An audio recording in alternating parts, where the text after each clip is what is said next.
Welcome to Islam Has a Right to Know. Our presentations over the last few weeks have been showing the story of the Arab people, which later became Muslims, in the Bible. And the story of Abraham in the book of Genesis, the continuation all the way through the Bible. The children of the East, or the Arab people, are deeply involved. As my friend and I were talking here during breaks and so forth in the filming of this presentation, the sad thing is, we made this comment. Of all the years we've been involved with sharing what the Bible has to say about the world of Arabs, about Islam, we've never been attacked verbally or physically about what we're saying by Arabs or Muslims. We can't say the same for the Christian world.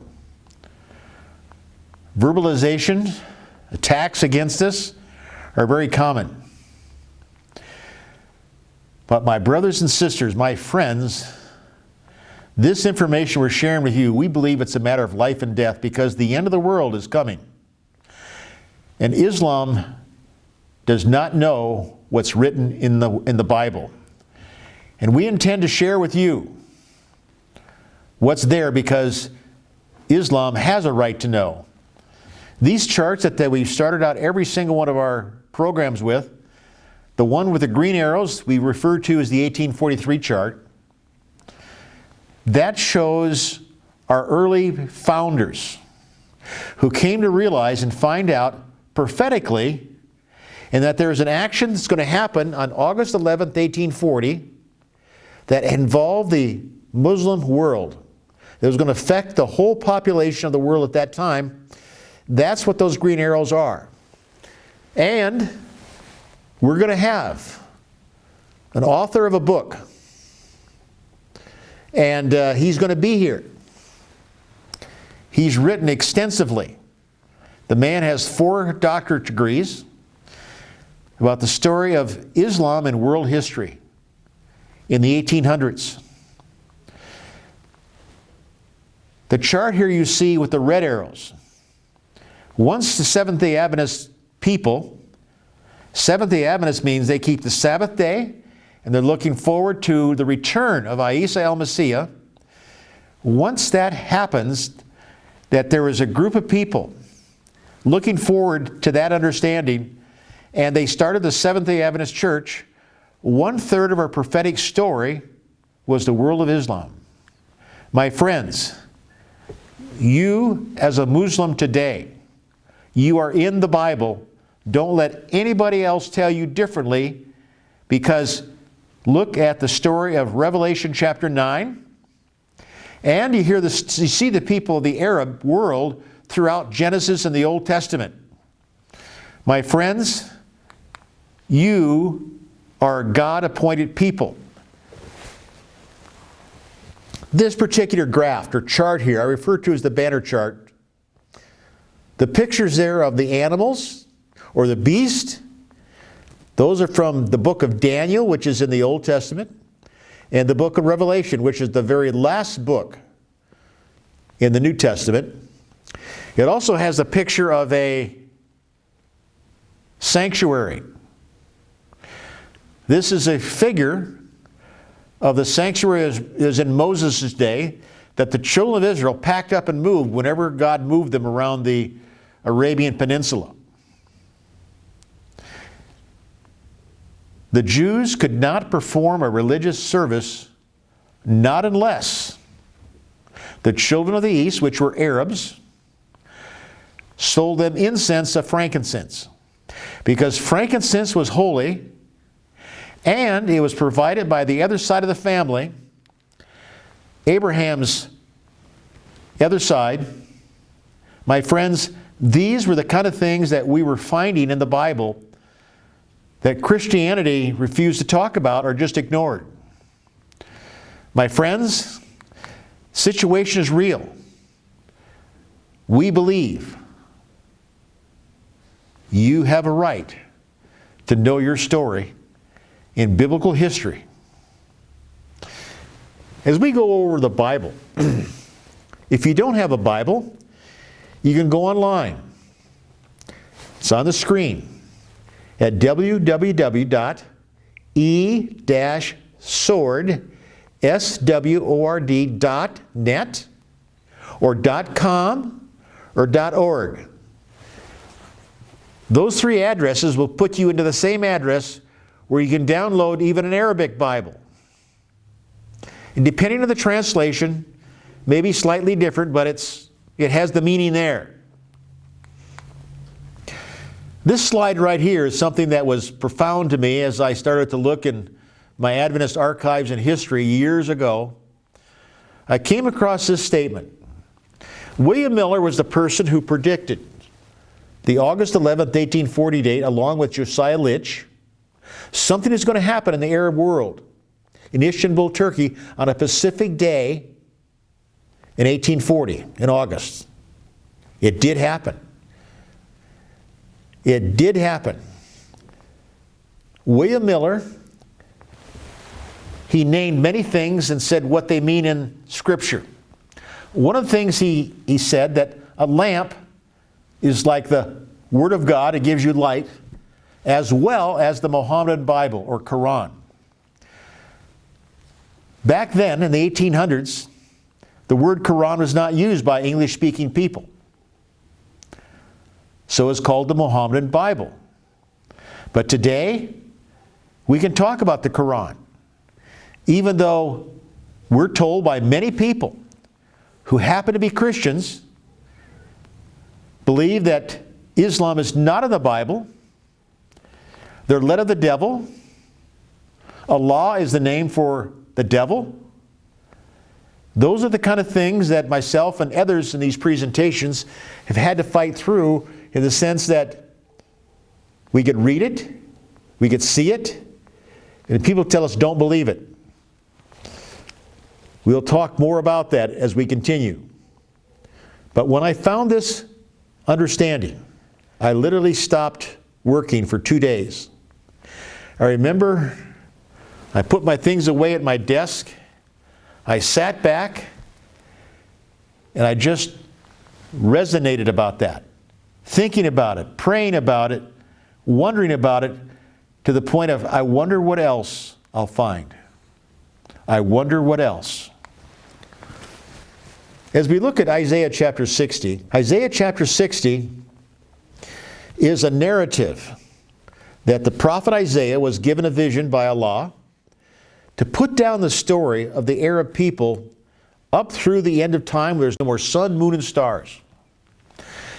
The interesting thing, this is not something that I as a Christian have come up with and said, oh, this is you in the Bible. No, it has the names of Ishmael's children by proper name, Keturah's children by proper name. My friends, Abraham was the father of these children. The promise that Allah gave to Abram in Genesis chapter 15 are still valid today, as well as the promise in Deuteronomy are still valid today. Verse 1, God is saying to the Jewish people, or to spiritual Israel today, which we believe are Seventh-day Adventists, who are talking about these things of end time. Arise and shine, for thy light is come, and the glory of the Lord is risen upon thee. For behold, the darkness shall cover the earth, gross darkness, the people. But the Lord shall rise upon thee, and his glory shall be seen upon thee.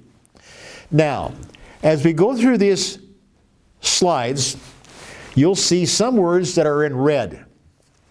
We're going to look at those in what we call, in English, Strong's Concordance, or a Hebrew lexicon. And this is what we look at as English speakers. You Arabic speakers, you have the same thing. You have meanings of what the Islamic words mean or the Arabic means. But I don't use those because I don't speak Arabic. So I ask for mercy. As I look at English, verse 2, for behold, the darkness shall cover the earth, gross darkness the people, but the Lord shall rise upon thee, and his glory shall be seen upon thee. This time in the world's history, problems are all over this world. People are dying.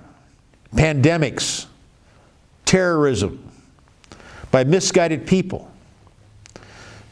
So we have darkness and gross darkness. This is what it means. Darkness means literally, it really is. Figuratively, it's misery, destruction, death, ignorance, sorrow, wickedness, darkness, night, obscurity. Darkness, it means troubling times. There's many starving people around the world. And my friends, unless this world ends, it's not going to stop. The UN can give out all this money. The United States can give all this money. The Arab world can give all this money. But we still have people who are dying. They're discouraged. Sorrow. My friends, gross darkness means it's worse than darkness. Verse 3 of Isaiah chapter 60. And the Gentiles shall come to thy light, and the kings to the brightness of thy rising. This is written by Isaiah. God gave him the vision, and it was for the Jewish people if they had repented and changed their way. They had not. Over the centuries, they have not. And we believe that we Seventh-day Adventists are still keeping the Sabbath and still keeping the things that are clean and unclean. We believe we're spiritual Jews. And so the word Gentiles is something that's significant. Because many times people look upon Gentiles that they're heathen. And in one sense, that was the perception of Westerners. Gentiles, it means this. This is from the Hebrew lexicon, or in Strong's. Hebrew word Gentiles, 1471. It means, apparently from the same root word as Hebrews in 1465, in the sense of massing, foreign nation, hence Gentile. Also, figuratively, a troop of animals or a flight of locusts. Gentile, heathen, nation, people. We need to stop right here and think about this. Gentiles means locusts. And we have already looked at what locusts are. We're going to see our next slide here. It'll give us more understanding. But in the Western culture, if you did not accept the story of God or the story of who Jesus was, then the term heathen would be labeled to you. I am not inferring that you Muslims or Arabs are heathen. Quite the exact opposite. In my book that I compiled so many years ago, called the Maroon Resource Book, in that I took the meaning from the early dictionaries of the era during the 18th century. It said, Muslims were not heathen because they still believe in God and the Holy Spirit. My friends, you are not cast out. You people are not evil. It's just that locus means so many, not diminutive of what you're like a grasshopper. Doesn't mean that. You were like the locusts because there were so many of them, you couldn't count them for number. You go through the Arab world, into the big cities in the Middle East, Istanbul, all those places, Morocco. There's so many people, you can't number them all. So they're like grasshoppers or locusts. Remember when we read Judges 6 verse 3, it says, and so it was when Israel had sown, the Midianites came up, the Amalekites and the children of the east, they came up against them. Because in verse 1 it says this, of Judges chapter 6, the children of Israel did evil in the sight of the Lord, and the Lord delivered them into the hand of Midian 7 years. Now, the charge against the Arab people and the Muslims, that you're always warlike, you're always evil, you're fighting constantly, killing people. My friends, one of the benefits of reading is I read these stories and read these Bible verses, I find out that it was Allah who delivered them into the hand of Midian.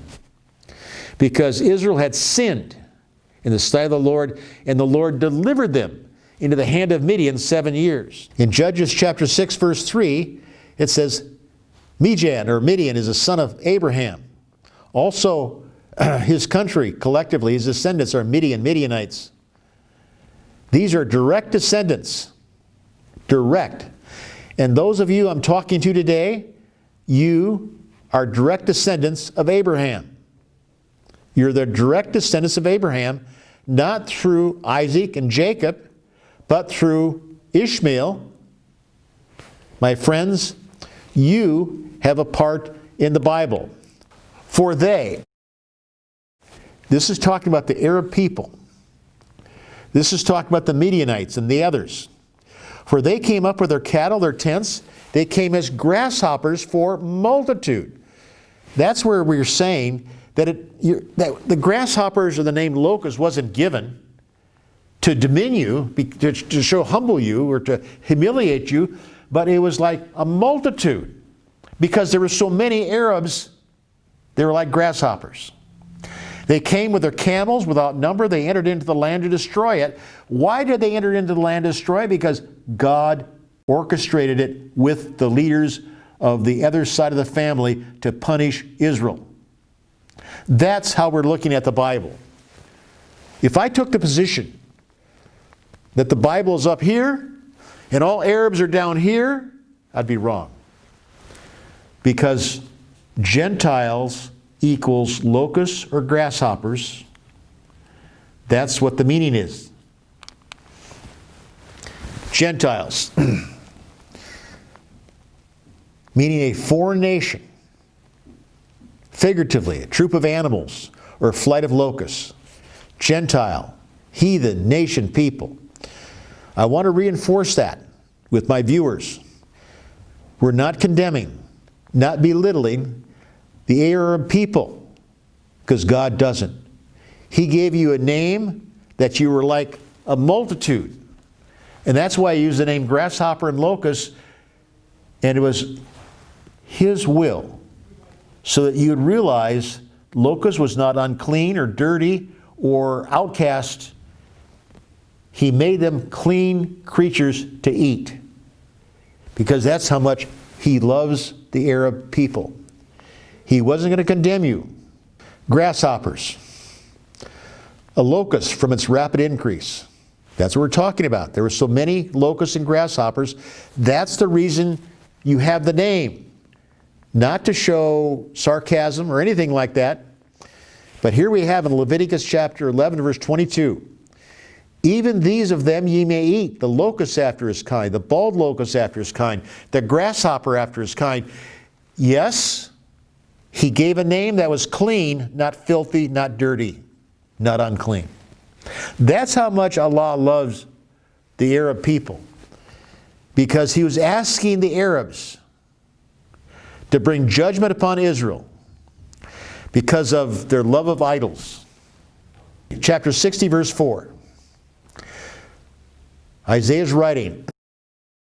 Now he's telling the people, and I as a Seventh-day Adventist, I take this to heart, because he says, lift up thine eyes around about and see. All they gather themselves together. They come to thee. Thy sons shall come from far. Thy daughters shall be nursed at thy side. Verse 5. Isaiah chapter 60, verse 5. Then thou shalt see and flow together.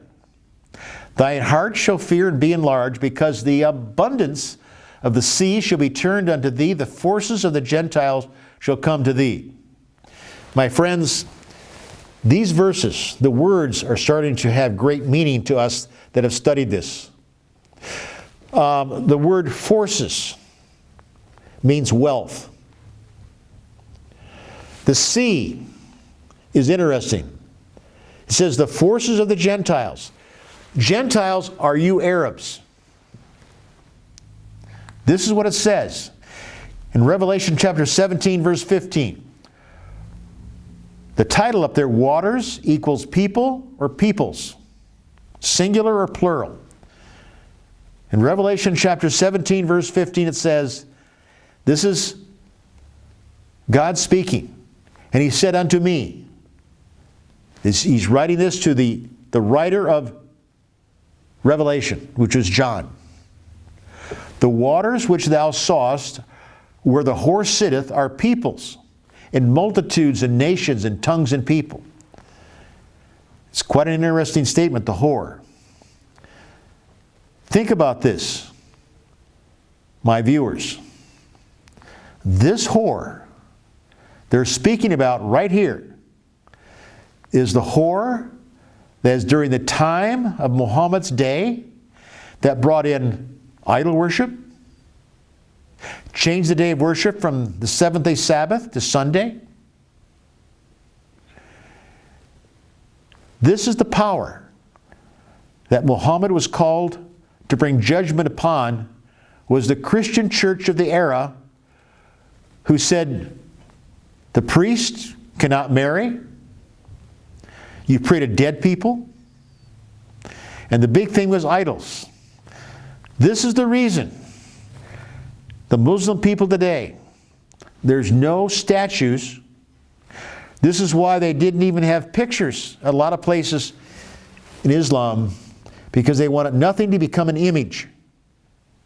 This was the whore that changed her natural setting as a descendant of the apostles. She became a whore. We Seventh-day Adventists and Protestants used to believe that. Seventh-day Adventists still do. A force, whether of men, means, or resources, an army of wealth. Your side of the family is going to give deliverance to God's people.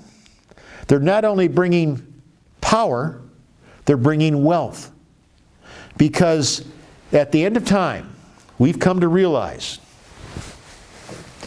that God's people, the Christians, are going to be hunted because we don't agree with the church that was called a whore, that brought in idol worship, that brought in all these apostasies.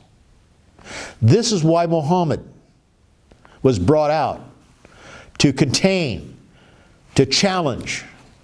That was the whole story of the Battle of Istanbul. The great Catholic mosque, or the great Catholic church in Istanbul, was made into a mosque. This isn't something this Seventh-day Adventist is coming up with. This is true because it was experienced in your area, in your world.